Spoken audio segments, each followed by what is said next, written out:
galbūt anksčiau, išgirdite, kuo norėsi būti užaugęs. Tai jūs noriu paklausti, ar žinot, kuo nori būti užaugęs? Nors jūs jau tikrai esate dideli ir suaugę žmonės. Nežinote, tai? Na, taip atsitinka, kad dažnai dvyliktokas, kalbant apie 11-okus ir 10-okus, neįsivaizduoja, ką nori daryti gyvenime. O tai iš tikrųjų labai svarbu. Ir pradedam nuo to, kas yra karjera. Karjera dažnai irgi suprantama, kad tai yra laiptai organizacija, įmonėje, kilimas pareigose, tačiau ne visą laiką taip yra. Pirmiausia, tai yra gyvenimo kelias, jūsų pasirinktas gyvenimo kelias. Ir tai, kaip jūs pasirinksite, taip jums ir seksis jūsų karjera organizacijoje. Lipant karjeros laiptais, kopiant aukščiau, tobulėjant. Tačiau karjera dar yra ir veiklos rytis, ir profesija. Tai karjera, jinai trunka visą gyvenimą ir jinai iš tikrųjų yra planuojama visą gyvenimą. Pirmiausia, nuo ko priklauso karjeros sėkmė. Jeigu jūs dirbsite mėgstamą darbą, jūs dirbsite gerai, be abejo jums seksis, kadangi patiksite darbdaviui. O darbdaviui patinka žmonės, kurie mėgsta savo darbą, myli, stengiasi ir eina su malonumu į darbą. Kitas dalykas, jums seksis irgi, jeigu darbe galėsite save realizuoti. Jeigu pasiseks, tai kas vadinama savyraščiu, jeigu jūs tą pasieksite. Ir karjera dar priklauso nuo to, jeigu jūs nuolat tobulėjate. Tai yra mokymasis visą gyvenimą. Jūsų mokymasis nesibaigia su mokykla, nesibaigia su universitetu. Nes nepaisant to, ar jūs baigsite bakalauro studijas, ar magistro studijas, ar pasirinksite toliau doktorantūrą. Jūs nuolat turėsite mokytis ir tobulėti toje srityje, kurią pasirinksite būtent dabar, po mokyklos. Ir karjera, pats planavimas, prasideda nuo savęs pažinimo. Pirmiausia, norint apsispręsti, jums reikia save pažinti. O kaip pažinti, aš truputėlį kalbėsiu. Ir, kaip minėjau, karjeros planavimas trunka visą gyvenimą. Planuoti, siekti, tobulėti. Iš tikrųjų, pati karjera skiriasi ir planavimas įvairiose šalyse pats suvokimas. Kitur yra siejamas su visų gyvenimu. Pavyzdžiui, Japonijoje žmogus pradeda dirbti, vienoje įmonėje jis nuolat, jis nekeičia darbo vietos, tobulėja tenai, mokosi ir kyla karjeros laiptais. Kyla karjeros laiptais, aišku, uždirba daugiau. Kitoks suvokimas yra Amerikoje. Vienas darbas pradedamas vienoje įmonėje, jeigu nepatiko, keliaujama į kitą ir taip toliau, kol pasiekiamas tas taškas, kada žmogus pajunta, kad jis save gali realizuoti, kada jis yra patenkintas savo darbą. Vokietijoje kitokia yra sistema, vokiečiai paima žmogų, jauną žmogų iš universiteto, jisai praeina nuo pat žemiausio laiptelio įmonėje, pradedant, tarkim, ar pardavėjų, ar vairuotojų, pereinant per visus skyrius, kuomet irgi jam parenkamas tas skyrius, ta vieta, kuris labiausiai tinka. Taigi, kaip pažinti save? Pažinti save jums padės būtent aplinkos žmonės, kurioje jūs gyvenate. Pirmiausia, tai yra tėvai. Su tėvais reikia visą laiką pasikalbėti, pasitarti. Aš žinau, kad jaunimas visą laiką galvoja. Tie tėvai nieko nesupranta, ne? Taip nėra. Tėvai turi patirtį. Tėvai vienur ar kitur dirba, jie žino, kaip jie pradėjo, kaip jie apsisprendė. Galbūt jų apsisprendimas nebuvo sėkmingas ir jie šiuo metu nėra patenkinti savo darbu, nemėgsta jo ir sunkiai keliasi ryte ir sunkiai dirba. Taip pat pasikalbėkite su mokytojais. Vienas dalykas jums gali kaip mokykloje kaip dalykas patikti, bet universitete jis bus visai kitoks, o juo labiau, kai pradėsite dirbti, jisai dar skirsis labiau. Kitas dalykas, labai puikus ir praktinis, tai yra praleiskite vieną dieną įmonėje. Tai gali būti ta įmonė, kurioje dirba jūsų tėvai, ta įmonė, kur dirba jūsų draugo tėvai, ar, tarkim, įmonė, kur jūs galbūt priimtų vasarą padirbėti. Ir tas būtų labai sveikintina. Kalbant apie darbą, ne tik po mokyklos, ar dar iš tikrųjų pereinant į 12 klasę, darbą reikėtų susirasti dar tebestudijuojant. Kadangi pabaigus studijas yra labai sunku susirasti darbą dėl patirties stokos. Netgi minimali patirtis, nesvarbu, ką jūs dirbsite. pardavėjas, ar tai bus padavėjas, ar vairuotojas, ar dar kažkas tai. Jūs turėsite darbo patirtį. Tai nesvarbi, visiškai nesvarbu, ką jūs darėte. Tiesiog darbdavys žinos, kad jūs jau įsivaizduojate, kokia yra sistema įmonėje, kaip yra dirbama ir panašiai. Dar viena puikia galimybė pažinti save, tai savanorystė. Gana paprasta ir įdomu atrasti save. Ir dar vienas dalykas, aišku, visiems patarčiau atlikti asmenybės testus. Aišku, tie asmenybės testai jums ne visą laiką pasakys, ar tikrai tokie jūs esate. Jei skiriasi vienas nuo kito, reikėtų išbandyti juos įvairius, pasibandyti ir galbūt tai padės jums pažinti ir apsispręsti. Taip, kaip parinkti sprendimą? Aš jums ką tik patariau pasitarti su tėvais. Tai čia nebūtina jau klausyti. Priimam galutinį sprendimą. Pasitarti visą laiką yra labai gerai. Dabar, kodėl nepasiduoti jų spaudimui? Tėvai dažnai jie pataria tą dalyką, ko galbūt tą profesiją, kurią galbūt norėjo jie vėliau pasirinkti, jiems nepasisekė ar įstoti, ar susidarė tokią situaciją, kad tiesiog turėjo rinktis kitą kelią. Tai jūsų tėvo svajonė būti, pavyzdžiui, teisininku dar nereiškia, kad jūs turite būtent stoti į teisę. Galbūt jūs esate gabesnis, geresnis kitoje srityje ir būsite laimingesnis, nei vien dirbti su dokumentais ir mintinai mokintis įstatymus. Tai gerai pagalvokite.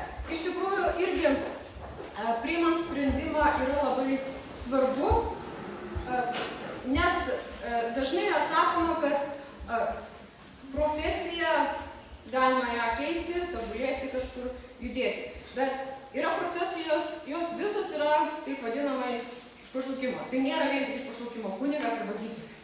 Kiekviena profesija, jinai yra iš pašaukimo. Taip, dar vienas dalykas, nedarykite to, ką daro draugai. Nestokite ten, kur stojo jūsų draugas, vien dėl to, kad kažkur stoti. Nes tikrai būsite nelaimingi, jums nepatiks tos studijos. Galbūt draugas ten save realizuos, jisai tam yra gabus, bet jūs kankinsitės. Jums bus visiškai neįdomu, praleidinėsite paskaitas, rinksitės penketus, šiaip ne taip per kelintąjį perlaikymą. Tai tikrai to nereikia daryti. Pasitarkite su draugais, kaip jie jūs mato, kaip jie įsivaizduoja, ko jūs galėtumėte būti. Tačiau nedarykite tai, ką daro draugai. Dar vienas svarbus dalykas, svarbus rodiklis. Pinigai dar nėra viskas. Nėra greitų pinigų. Pinigai uždirbami darant karjerą, kylant karjeros laiptais. Ir tikėtis, kad štai įstosit, išeisit su specialybė, su diplomu rankoje, taip, ir jums mokės daug. Tai nėra tiesa ir čia yra visiškai nesvarbu, ką jūs studijuosite. Todėl gerai pagalvokite, ką daryti, nes tai yra jūsų gyvenimo kelias.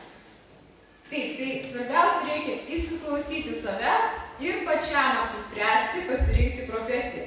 Nepasiduokite kitų įtakai.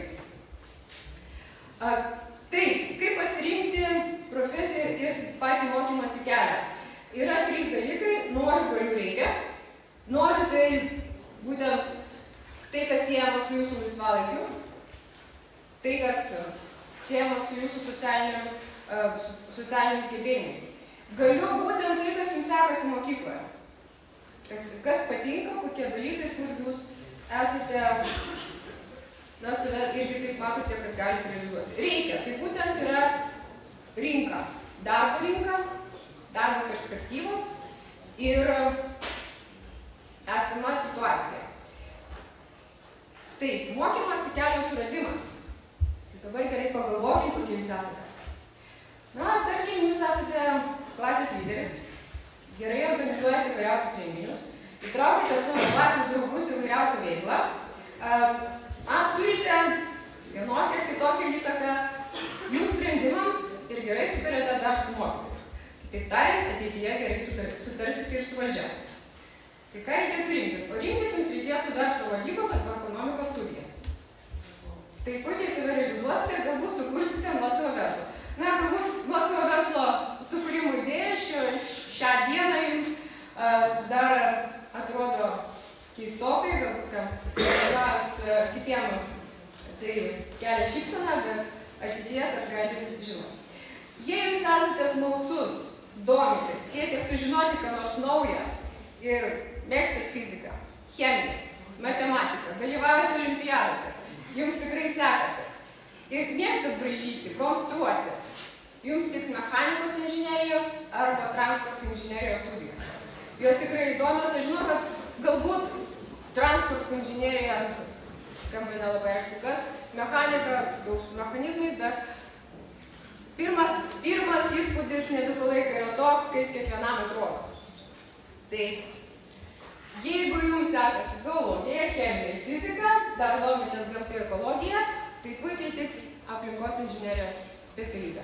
Jų pasirinkimų yra įvairių, pradedant nuo aplinkosaugos, baigiant geodeziją ir kelių projektavimą.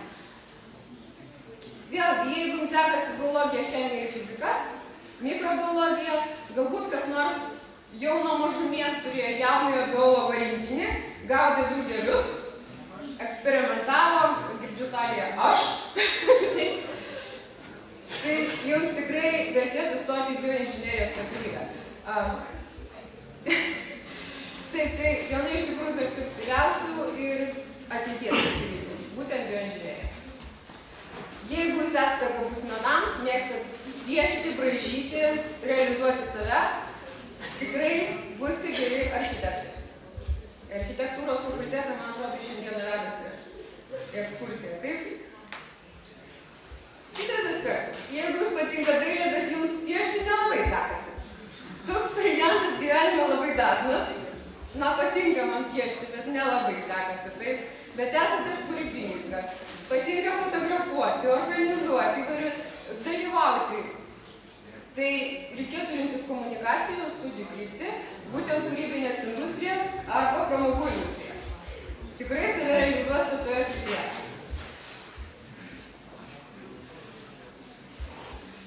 Taip, jeigu sekasi informatika, matematika, mėgstat programuoti, rinkitės informatikos studijas. Tačiau, turiu nuliūdinti tuos, kas mėgsta žaisti kompiuterinius žaidimus. Tai dar nėra informatika, tai dar nėra programavimas. Tai, kas yra žaidimas, bet kai tą žaidimą reikia sukurti, tai reikia tikrai įdėti daug jėgų, reikia suprasti ir kaip atrodo kalba, kurią parašoma tas žaidimas, tai iš tikrųjų yra nelengvas mokslas. Jeigu vien mėgstat žaisti kompiuterinius žaidimus ir įsivaizduojat, kad galite būti informatikos specialistais, dėja, tai nėra geriau to nedarykite. Iš tikrųjų galite galvoti apie savo elektroninį raštą, galite tuomet rinktis ir kitą specialybę, tą pačią, tarkim, ir su pramogų industrijom susijusią. Na, dar vienas dalykas, ypač vaikinam, kurie domisi elektroniką, automatiką ir naujom technologijom, robotais įvairiausius. Kiti galbūt lanko radiotechnikos būrelį, aš manau, kad praktiškai kiekvienam mieste tai yra įmanoma. Tai reikėtų pagalvoti apie elektronikos, automatikos būtent specialybę. Dar vienas etapas jūsų karjeros planavime ir profesijos pasirinkime. Tai būtent darbo paieška. Bet kaip jau sakiau, darbo ieškoti reikėtų ne kai tik pabaigsite studijas su diplomu rankoje, bet dar tebe studijuojant. Kaip ieškoti darbo? Galima ieškoti internetu, per įdarbinimo agentūras, skelbimus laikraščiuose, be abejo pažįstamus, bei tiesioginių kontaktavimų su įmonė. Internetu yra įvairiausi tinklapiai, tai yra CV.lt, CV.market.lt ir panašiai. Įdarbinimo agentūros galima siųsti tiesiogiai laiškus į įdarbinimo agentūras, rašant savo pageidavimus, tikslus, siekius, ko jūs ieškote, ką jūs gebate, ką iš tikrųjų galėtume daryti. Na, pažįstami galbūt jums padėtų susiorganizuoti pradinį darbą, ar po mokyklos, ar po studijų. Iš tikrųjų labai sveikintinas dalykas yra tiesioginis kontaktavimas su įmonė. Tai yra, jūs rašote motyvacinį laišką, siunčiate savo gyvenimo prašymą, diplomo kopiją, skanuotą diplomo kopiją, tai įmonei, kurioje norėtume dirbti. Tokius žmonės iš tikrųjų verslininkai vertina. kadangi jūs tikrai norite dirbti būtent toje įmonėje. Dėl to yra vertinamas toks darbuotojas. Na, kaip įgyti tos darbo patirties dar besimokant, kad nenukentėtų ir studijos. Galima, aišku, dirbti, vadinamą, pamaininį darbą arba po pietų, bet vienaip ar kitaip galite nuvargti. Čia reikėtų atsižvelgti ir savo fizinės savybės, psichologinį pasiruošimą, nes neišsimiegojus ir atėjus į paskaitą, tai geriau to tikrai nedaryti, nes miegosite per ją. Nesvarbu, ką ten reikia daryti. Kitas aspektas. Kiekvienas universitetas, bet ir Vilniaus Gedimino technikos universitetas, suteikia galimybę atlikti praktiką užsienyje. Aišku, praktika jums kaip studentams bus būtina jau ir po antro kurso, ir po trečio kurso, tačiau yra galimybė ją atlikti ir užsienyje. Tai yra labai vertinga patirtis, ypač atliekant ją pagal savo specialybę užsienio kompanijose. Tokius studentus, bakalaurus jau, tikrai verslininkai vertina, kadangi jūs tik turėtumėt mokėti ir užsienio kalbą, na, darant tokią prielaidą, jeigu dirbate užsienyje pagal specialybę. Tai dar vienas patarimas, ką jūs turėtumėte daryti. Ir dar, mokykitės užsienio kalbas. Taip, tai pravers bet kurioje specialybėje. Nesvarbu, ar jūs programuosit, ar jūs kursite verslą, ar jūs dirbsite inžinieriais. Užsienio kalbą, geriausiai 2 ar 3, reikia mokėti. Būtinai. Europos Sąjungoje sveikintina mokėti anglų, vokiečių ir prancūzų kalbas. Išmokite bent jau gerai, laisvai kalbėti anglų kalbą.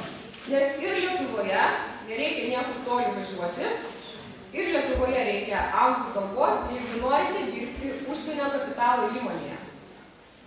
Ir dar, jei norite gauti gerą darbą, geroje įmonėje, su geru atlyginimu reikia gerai mokytis. Labai klaidingai studentai galvoja, kad susirinkau 5, išlaikiau egzaminus ir žygiuosiu toliau. Rasiu darbą. Be abejo, jūs rasite darbą.